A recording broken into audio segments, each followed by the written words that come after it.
Boom. Okay. Good morning. It is a Thursday. It is March 7th. We are in the month of March. We are 19% through the work year. So, like, we have 52 weeks in a year, 48 of them are January through November. That is 19%. That is one-fifth of our year. So, congratulations. You have made it this far. This is exciting. Um, and if you are behind in any area of your life, guess what? You get to just catch up because you got four-fifths of the way to go. And if you are ahead, great. That is going to make the rest of the year so much easier. If you've got shout outs that you want to share this morning for anyone on your team or anyone in your world, go ahead and raise your hand. Or if you've got some gratitude that you want to share this morning for anyone in your world. Brandon, I see your hand. Yes, sir. What's up? What's up? So, a little gratitude for about 2 weeks ago. Shout out to not a gratitude, I'll save that, but a shout out to Kaylee on our team. So she's been a partner of ours for a little over 2 years now, and she and her husband just bought their second San Antonio home. And the first one they kept it as an investment. They're going to be cash flowing pretty, and so it was something that was discussed a while ago, and they put the plan in place and it came to fruition about 2 weeks ago. So shout out to her. And then gratitude this week for Kyla and Ray, who volunteered for like a mass action week that we're beta testing this week. Kind of a mix from challenges we've done in the past. And they're really cranking out the activities, and I think it's led to 7 or 8 appointments set so far this week, and something that I think we're going to continue moving into the rest of the year. Wow. Okay. The girl crew over there and Ray are taking over.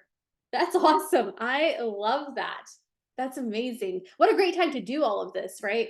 Get your investment properties, work hard, get more investment properties, right? I love that. Love that. Sharon, good morning. Good morning. My shout out this morning is for Chelsea, our operations director on our team. And she was up with me late last night. We were on Zoom just prepping for a listing launch. And I just appreciate her hustle and willingness to stay up late when we're trying to get something done quickly. Oh, I love that. Sharon, you're an awesome person for recognizing that. And Chelsea, you are gold. That is amazing. Love, love, love. I have a couple shout outs for my Austin team. Our Austin staff is doing a time study for the next few weeks to just optimize our time and create workflow efficiencies. So shout out to them. I know on top of their work, to Sharon's point, like all of our staff, they work hard. On top of that, they're really they're creating efficiency through this time study. So shout out to them. Shout out to the 10 agents on our team doing the Ben's 30 Open House Challenge in March. Very exciting. Love to see it. Can't wait to see the results of it. Jaime, I am going to you in Houston. All right. Thank you so much. I want to give a shout out to Kevin in College Station. He's currently sitting at 3 pendings right now. Sorry, my dog yard guys are here. Kevin is sitting at 3 pendings right now. He has like a few more in the hopper. For those of you that don't know, Kevin started last year and he just hit the ground running. And the thing about these deals is that they're not ordinary deals that all of us do on a normal basis. They're like VA, duplex, and like he's finding a way for veterans to buy these properties and rent one side out and start cash flowing them. And if you see any of his Facebook posts, it says cash flow for veterans and stuff like that. So the stuff that he's doing, I think in the long run is going to be teaching us a lot of stuff when it comes to the VA loans. So Kevin, thank you so much. And by the way, he's also the one that every time I talk to him, he's like, "I'm sorry, man. I know I didn't get on the dialer today, but he's also like, he's got pendings in the hopper, and like, I mean, he's making stuff happen, but he's still justifying that." So thank you, Kevin, for being awesome. And then Anna in our like East Houston area, she is taking an expired listing, somebody that she called 3 months ago, and she got that listing agreement signed on Friday. And I'm just so excited for both of them and how they keep at it and they're cultivating that business. So stay with it. I love that. I love that. You guys are both awesome. Both Kevin, Anna. I love that. That's awesome. Does anybody have any shout outs? Not shout outs, we already did that. Announcements. It's not Friday yet, people. We're still on Thursday, but my brain just went to Friday. Any announcements? I'll go with the announcements that I know. And if you have any announcement, just pop your hand up and I'll call on you. Announcement number one, Debbie DeGroat. She does a coaching session on a specific topic every Friday, right after the Chris call. So it's 30 minutes. It adds so much value. I'm going to link it in the chat so that if you want to be coached by her, essentially, right? She was Ben's coach that took him big time. Debbie DeGroat is on every Friday after the Chris call, and she teaches on a topic every Friday, and she is great. Second announcement, this Friday, also, I know I'm throwing a lot at you for tomorrow. Ryan Gregg is teaching on how to grow your personal team within your place team that you are on. It's 30 minutes right after Debbie's call. So I'm going to go ahead and link that for you. So you have two links if you want to jump onto any of those, if that's your path in your career. One is with Ryan, one is with Debbie. Cool? I don't see any other hands. So guess what? We get to go over to our friend Christina. Oh, Christina, you look good. Christina Brown, everyone, is joining us this morning from Charlotte, North Carolina. She is a mom. She is a wife. She is a realtor just like us. And Christina, I know everyone had seen, she sold 43 homes last year. What she really did was help 43 sets of clients, right? So before we jump into all of that success, you want to just kind of set up the call for us because a lot of us don't know you. How long maybe you've been in real estate, like what you did before, maybe why you had a career change, and then just start us off. Awesome. Thanks so much for having me. So my story looks a little bit like this. I was a high school English teacher for about 10 years before I went into real estate. And I realized I was either a really great mama or a really great teacher, but rarely both at the same time. My husband and I spent some time praying about what the next phase of our life looked like. And always our plan had been we would end with real estate. Our parents had successfully navigated investment properties. And so we knew that that was the end game for us. And so one day my husband called me between two classes and said, hey, I've been praying about this and you've been praying about this. And I believe God's going to tell us the same thing. So I just went ahead and signed you up for real estate school.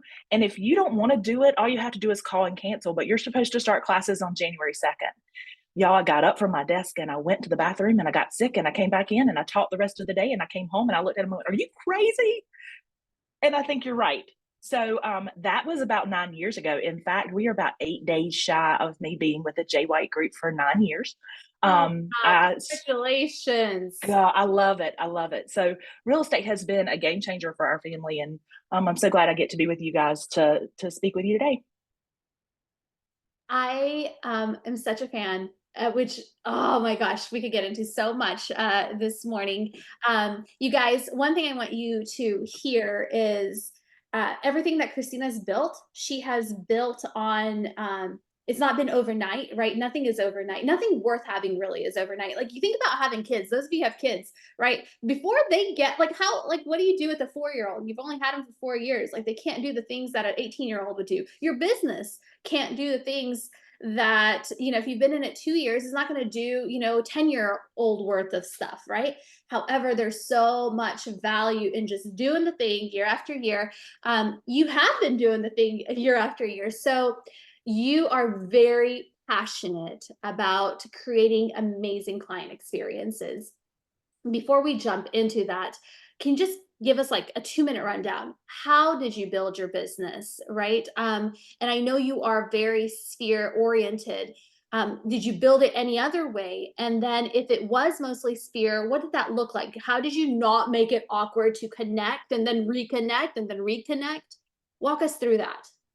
So in the beginning, I knew the end game. I wanted it to be completely sphere based. I wanted to do business with people who I already liked, who trusted me. I didn't want to miss anything that mattered in my family's world. So like when I went into real estate, I committed early. I'm not going to miss a football game, and I'm not going to miss a school performance, and I'm not going to miss a date night, or if my parents call and need me to show up, I'm going. So I had to build a business that allowed me to do that. And so I knew that there had to be two tracks. One track was constantly building business wherever I was. My kids very early on started saying, Mom is always working and never working at the same time. So in their world, I was just where they were, but then I was always available to have a conversation along the way. So that was the sphere-based path. And then the other way that I built business in the early years is in my first year in business, I did an open house every weekend for the entire year, only taking 2 weekends off. And then the next year I did about half of the year, I did an open house every weekend. You have to support your dreams of a sphere-based business with the tried and true practices of like getting in the trenches and making calls and circle prospecting and door knocking around open houses. And that was a really good way for me to build my business in the beginning. The thing that's funny is everyone's like, I want to build a business with the people that I like. And then they're like, yep, but I'm not calling them. We rely so heavily, right, on text and on, oh, I'll see them and they know that I'm in business. And so they'll use me, but that's not how it really works. Like you have to show up differently in your sphere. Dick Dillingham told me, I guess I'd been in business for about a year, and he said, you know, everything happens slowly and then suddenly. And he said, in your world, what's going to happen is everybody around you knows you as someone from church and a mom from Boosters and as a teacher. And it's going to take the people that you know best about 18 to 24 months to start looking at you as a realtor. What your job is you've got to shorten that runway. So how do you show up as a real estate expert early on so you don't have to wait 2 years to reap the benefits of this amazing sphere? Your job is to shorten that. Wow. Okay. All right. Your job is to shorten that runway.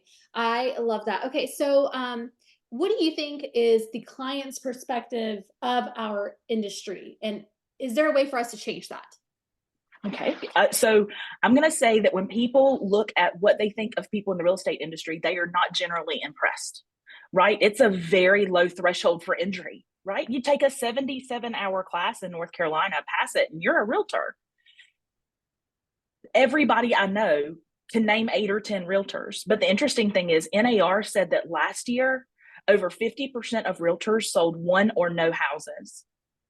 The other thing that happens in our world and in people's perceptions of us as realtors is we are known for being notoriously late, showing up with our Starbucks and 1,000 excuses about how busy we are. The last thing is we always have the same answers. How's business? It's great. Living the dream. And so many realtors just do those off the cuff, thoughtless responses that don't advance us in our profession. And so when you think about how low the expectation in the general public is of realtors, number one, I don't think you have to work super hard to exceed expectations, but my goal was not to exceed the general public's expectations.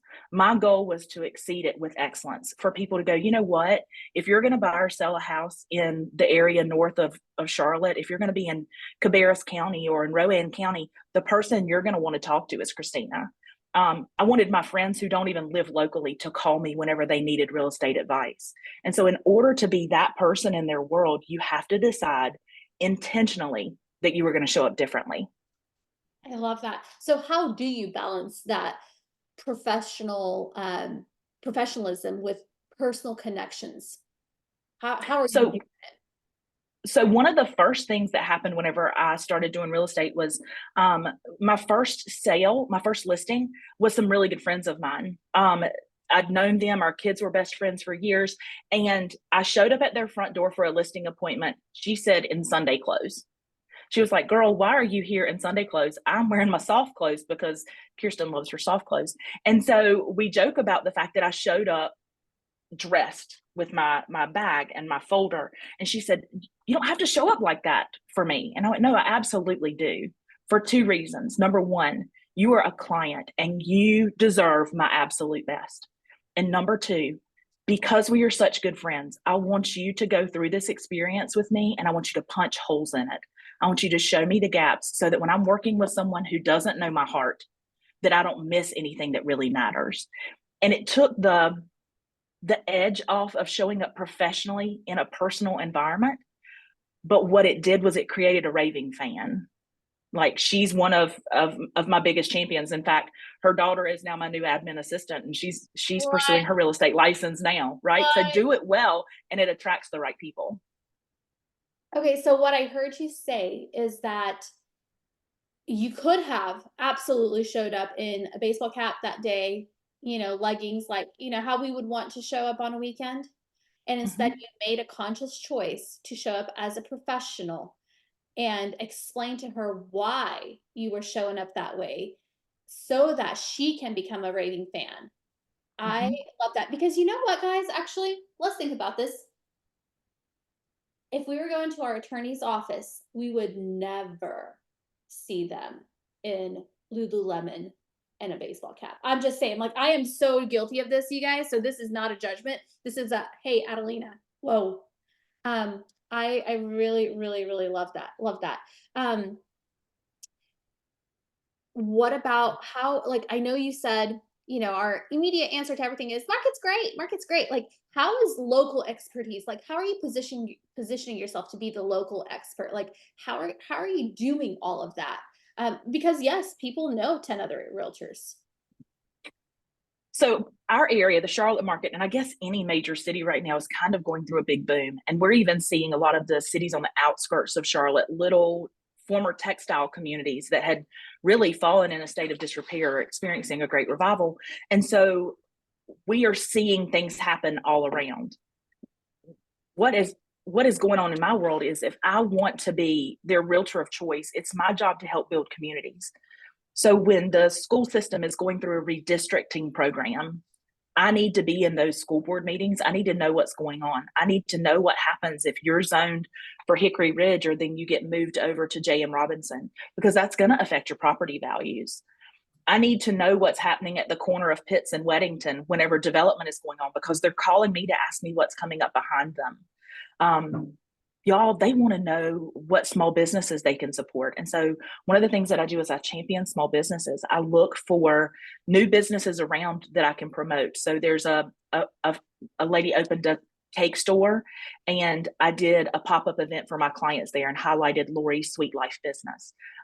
We have a friend who owns a salon, and we've done a highlight reel of her salon and why you should actually visit downtown where she works so that you can be a patron of that business. I'm a small business owner. I need to know the other small businesses and resources for everyone. And I don't know if you guys are like me, but just having a list of people that your clients can call and that they can count on, that you have vetted. And this goes beyond like your home inspector and your attorney, but like, hey, we have a tree that died. Do you know someone who can cut a tree? Hey, who could lay tile? Hey, we're looking for a daycare in our neighborhood. Can you help us? Hey, we're trying to figure out how to get our kid into this school and get them registered to go. Hey, go to the front desk, ask for Miss Stanley. She's the receptionist at the elementary school. She'll be able to help you with whatever you need. Or if your child's in the high school and I hear a client or friend say, my kid's really struggling at this high school, to be able to say, hey, reach out to Miss Braley. She's the counselor there and she is going to be able to help you. Knowing who is in your community and what's going on in your community is key to being a realtor who's convincing people to buy properties and invest in your community. So that local expertise is really, really important. Go through the world asking a lot of questions. You get a lot of information that way. I absolutely love that. I wrote down, you are their person for their community. Mhm. That is how you build a business around your sphere at the end of the day. Oh my gosh. Okay. I mean, we're not going to stop the call right now, guys, but I'm good. So then I know you're doing a lot of deals. How do you ensure transparency through this whole process? Because I know while you're doing this, all this community stuff, you're still helping 43 clients last year. and meeting expectation, exceeding expectation. What does that look like? What can we learn from you on that? So a couple of things. I commit to my clients in their consultation that I am a no surprises agent. It is my job to anticipate what's coming next. And when I call you with a problem, I'm not calling you to go, hey, we have a problem. I'm calling to say, we have a situation. These are 2 or 3 viable options for us to get out of this situation to move forward. I tell them, you don't get to panic until I panic. And when I panic, we have a problem. And they go, okay, I trust you, right? It's kind of like what you do with your kids when you're in a scary situation and your kids are in that situation with you. I am fearless. I will like go to battle for my kids. It's the same thing with my clients. I'm pretty fearless in the middle of the transaction. I'm going to do whatever it takes to protect them. The second thing we do is we lean really heavily on the Brivity workflow that our clients can see what's happening in their transaction. We direct them back to that, like, this is what's happening in your file, and this is where we are in the process. I do some cheesy things like show up at their workplace, and not every client, but I have a few clients who work in offices where I've done a ton of business and I have a lot of clients. So whenever they get to the end of their due diligence period, I'll show up with a cupcake and I'll say, hey, you've reached the end of your due diligence period. It's all a piece of cake from here. And it's super cheesy, y'all. Like, I am owning that it is goofy. It cost me a total of like $3.75, but I pop in and I do that. And I cannot tell you the amount of business I've gotten from those pop-ins to just tell our clients that everything's okay. I was just on a call with Eric Hatch from North Dakota. He's absolutely amazing. And one of the things that he said was 89% of communication that matters is nonverbal. Only 11% is the written communication that we have with our clients.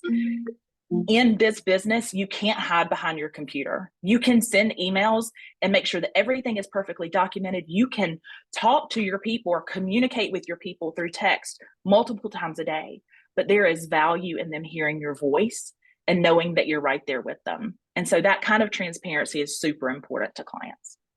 89% of communication is nonverbal. Is that what you said? That's what he said. If it's wrong, it's Eric's quote. I know that you helped 43 people, and that's awesome last year. How do you maintain those relationships after the sale? So what I have learned when I first went into business, Jay, who is my business partner, would look at me on occasion and go, I can't remember their address. And I would think, how in the world can you not remember a client's address? Like, you worked with them for 45 days to get to that, right? But when you're only managing 1 or 2 transactions a month, it's really easy to keep it in your head. What I realized pretty quickly is I'm not able to be as thoughtful as I want to be without systems. And so leaning heavily on Brivity tasks, putting things in as reminders is really important. I'm committed to going into Facebook and Instagram and following my clients so I can know what's going on in their world. I'm a habitual note writer. Like, I write 3 or 4 notes a day for people. So I pay attention to things like birthdays and anniversaries, home anniversaries. If I see that their kids have done something amazing, I'll drop a note in the mail and say, hey, I saw little Johnny had a great game. I wanted to make sure you knew that we're super proud of him. Last week, I have a client, they've bought 3 houses with me in my career, and they've had a little white poodle the entire time, and their dog passed away last week. And I knew that Sue was going to be traumatized. So I dropped a sympathy card in the mail to her and just said, I don't believe there was ever a dog so loved. I know how sad you must be. Know that I'm thinking about you and praying for her. And if there's a dog heaven, he's there. And she responded back to me, sent me a message and was like, oh my gosh, you have no idea what it meant to us that you remembered how important he was. It's just about paying thoughtful attention. The other thing too that we do to stay engaged with our clients is, and this is super easy, at the end of each year, we send our clients a copy of their closing disclosure again for their taxes as a reminder of hey, you're going to need this when you go to do your tax prep. We wanted to make sure you had it at the ready so you don't have to go through your buried emails. They're just little ways that you can engage to be, that you can show up for your clients. One of the things for me, and we've gone through some pretty big life events recently, but my son was an athlete. So we literally grew up with our kids on the ball field. After school, we were on the ball field. Every weekend we were at games. And when our son went away to college, it was like weeping and mourning around our house. Like my husband and I looked at each other and said, what do people do who aren't on the ball field on Friday night? Like, I don't know what a life like that looks like. And so we looked at each other and said, you know what, we're still going to go to games. And so we started texting friends who have kids who still play for the team and saying to them, hey, Jacob's not there playing today, but I know that Moose is playing. Can we sit with y'all? Hey, I know that Jackson's wrestling tonight. Can we come and watch his tournament and sit with your family? And I found that clients were so incredibly impressed that we were doing that. And we weren't doing it really for them. We were looking for cheap entertainment for a set of empty nesters. But it has been such a great way to stay engaged in the communities where we built relationships, even when the seasons of our life have changed. I love that. Now, your business was up 33% last year. Now, I know the real estate market wasn't up 33%. Is there anything in particular that you feel caused that for you? So I think there are a couple of things to consider there. It was not necessarily a number of transactions that my 33% gain came. It was in volume. And so I think part of it comes with experience. I did a whole lot of first-time home buyers in the very beginning, and now those people are buying second or third homes. I'm dealing with a couple of investors who are looking to purchase multiple properties. And so that is where a lot of that 33% gain came. But I knew at the start of last year that I could not possibly be the weakest link for our team. I refused to be the weakest link. We sold our old house in January and bought a dream remodel house in the downtown area where we live. It needed a completely new roof. It's 105 years old. I like to swing the hammer myself. My husband and I like to do the home improvement stuff ourselves. So I knew that was going to be really important. And then our daughter, right after we went under contract on the new house, our daughter got engaged and was like, hey, we're going to get married in September. So I knew I had to bulletproof my business because I was not going to miss the moments I wanted to be involved in. And so I think when you look at your year upcoming and you're really honest about what your time looks like, you know that when you're working, you have to be all in so that when you're off, you can be completely off.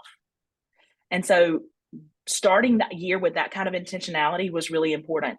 I knew if I didn't have my year sealed up by August, it was over. I love that. A question we can ask ourselves: how am I bulletproofing my business to have the life I want? Oh my goodness. Love that. Speaking of life you want, I know you signed a developer who's building Yes. 2 homes. So, number one, can you tell me how long you pursued this relationship and overall how that's all going right now? So I pursued this relationship for a little over 5 years. And I met Wait, with how this long? developer. 5 years. 5 years. 5 years. Okay. When this developer was first doing some flip projects in town, I had some clients who were interested, and we coordinated a couple of sales between his company and our clients, and it was great. And I knew then that I wanted to eventually earn his business. I didn't think that the agent that they had, y'all, sometimes there are those people, and you're like, they're just not doing him justice. But you never trash the other agent. You always support the person that you want to earn their business. And I got the call, I guess, fourth quarter last year, and they're like, we'd love to do a sit down and talk with you about you coming to be our listing agent. The conversation actually was, hey, our team sold 5 of the last homes in your most recent development. We are doing this for you already. Maybe we should talk, was the text. And I finally got up the nerve to send that text. And then, of course, I felt like I might get sick again. But he invited us to come and do a pitch. So Jay and I did the whole big thing. We had the slides and we have all the reasons why you should do business with us. And we sat down at the table and he looked at us across the table and said, 5 years ago, when you walked into that first flip and you knew enough about construction and enough about our community, I walked back to our planning and directors board and said, she will be our realtor when we get ready to grow. And so we are working on a 22 unit development. He's doing 22 units, and then he'll probably have 8 or 10 out parcels this year. And then next year he is building more custom homes on acre lots. That'll be about 3,500 square feet. And so we are a part of the behind the scenes, like helping do selections and getting them ready for market. So this is my big adventure right now. And I love that the development he's doing is literally 200 yards from my house downtown. So we get to be even more engaged with the community. I can walk to the new office, which is going to be great. Oh my gosh. You know what I love about this, Christina, is, we're all human on this call, like every one of us. we've all had, that idea of we want to work with the builder or we want to work with the developer. And oftentimes, if it doesn't happen right away, then number one, we think there's something wrong with us, or wrong with our team, or wrong. Like my instinct often is there's something wrong, right? Number two, if it doesn't happen overnight, um, then that's not a worthy relationship to pursue. And here you are pursuing this relationship for 5 years. And what a beautiful thing it's turned into, right? Great things take time. Hello, there's a theme here in your life. How long have you been married, by the way? We've been married 25 years. All right, so great Yeah. things do take time. Thank you. Yes. I love that.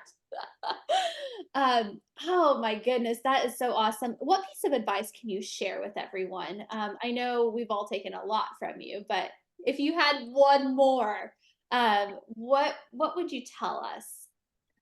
So I read a book, and you guys have probably seen this like on TikTok clips and everything else, but it's the 1 degree difference, right?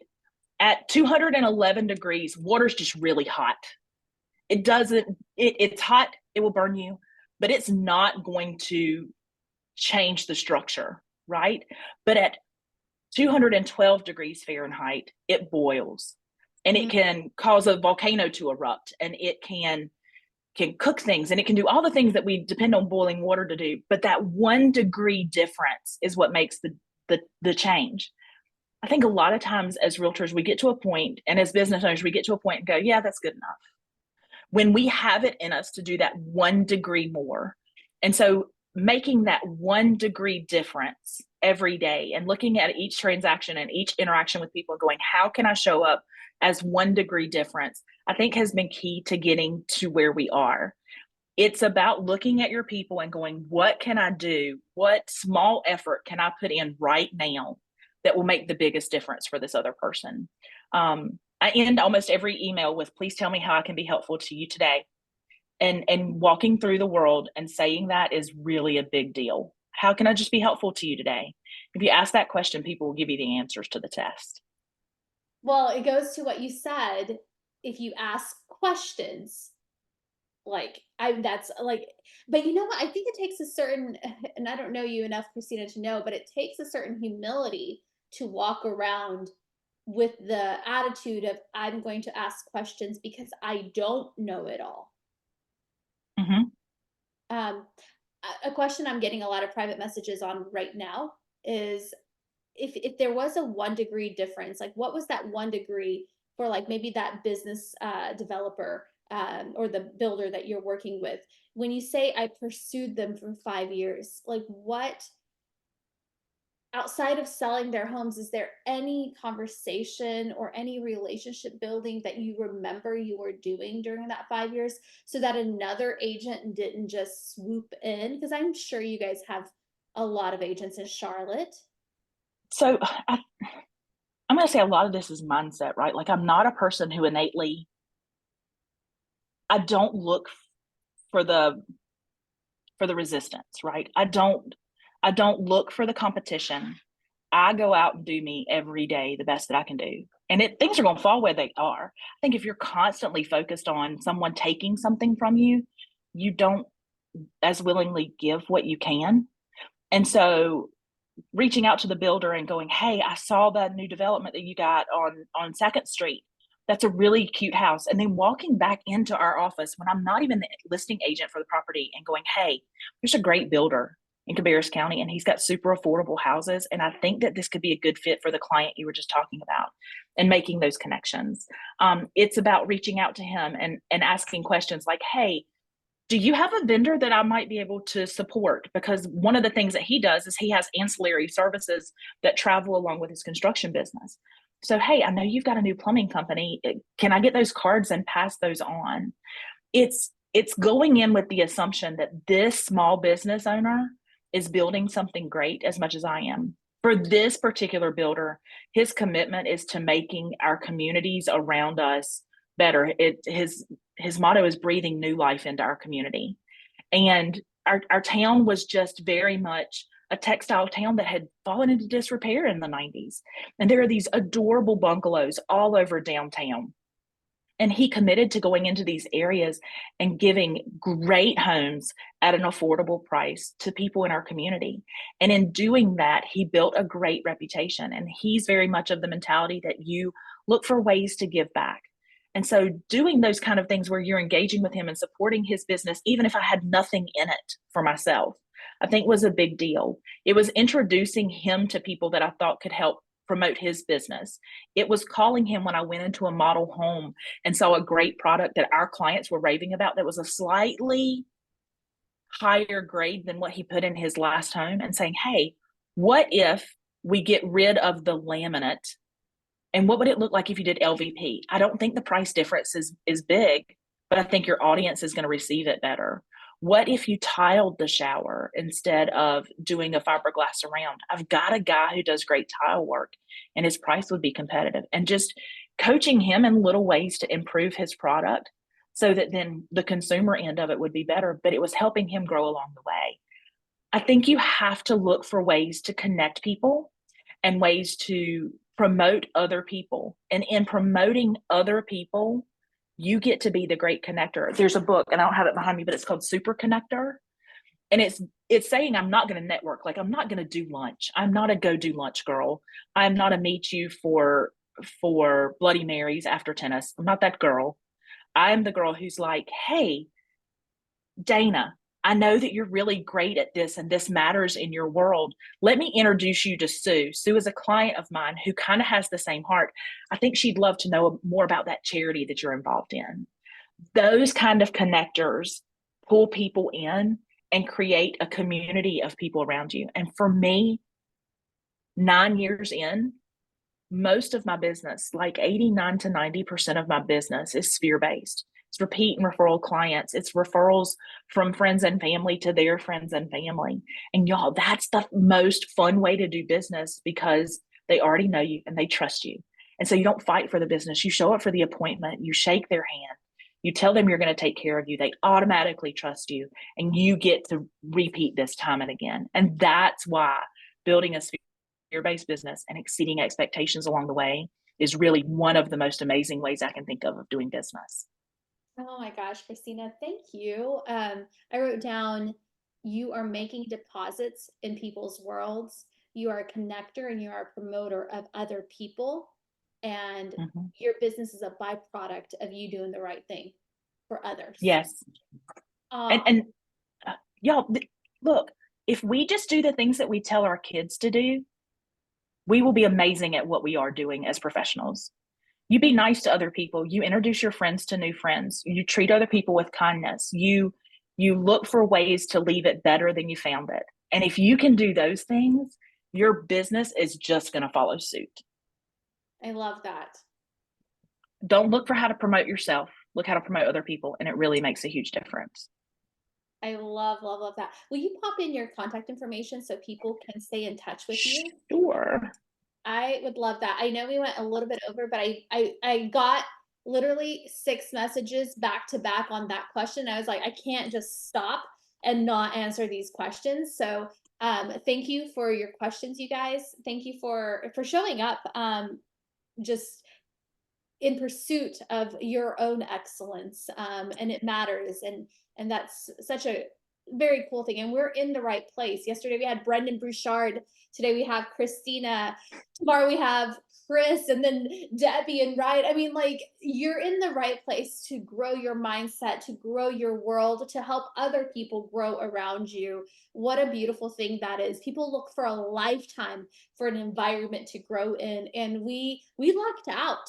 I lucked out to have you guys in my world. So thank you for your commitment.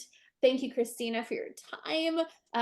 Amazing. And Christina is going to be in Austin this summer for a little, it's not little, for a education series that we're doing. So if you'd like to meet her, we'll put some stuff out for that coming soon. But guys, have a good rest of your day. Such a beautiful day to go out and serve people.